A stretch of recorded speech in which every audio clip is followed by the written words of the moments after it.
Hi friends, I am Dr. Chirag Thonse, consultant orthopedic surgeon, specialist in knee and shoulder surgeries, Manipal Hospital Millers Road. Today I would be speaking on periarthritis of shoulder, which is commonly called as frozen shoulder.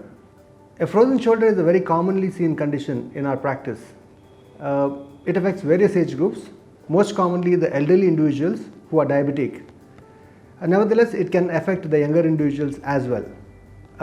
There are various types of frozen shoulder.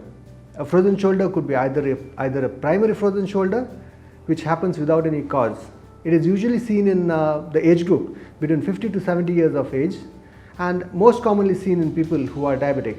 A secondary frozen shoulder is a consequence of other shoulder pathologies, maybe a trauma, an injury to the shoulder, or else an inflammation which has occurred in the shoulder because of various reasons. A frozen shoulder is also seen in people suffering from neurological conditions like stroke.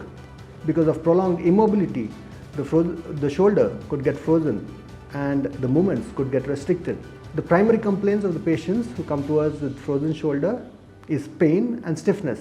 By and large, we need to understand that frozen shoulder is nothing else but a periarthritis or adhesive capsulitis.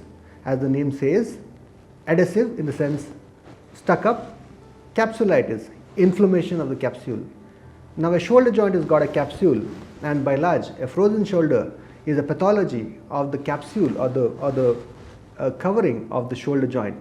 Primarily or initially, the capsule of the shoulder gets inflamed and sore.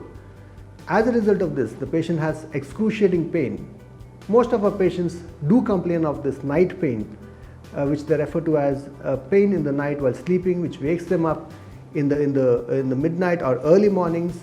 Because of this, they are irritable, the pain tolerance reduces, and their performance of their daily activities does reduce. Most of these patients do respond to anti-inflammatories. Inflammation of the shoulder with limited range of movement, restriction of movement leads on to a freeze stage or a stuck-up stage of the shoulder, where a patient not only has pain but also restricted range of movements. Manipal Hospital Millers Road is well equipped to perform such arthroscopic surgeries with state-of-the-art facilities in the operating room and the latest advances in terms of equipments and devices.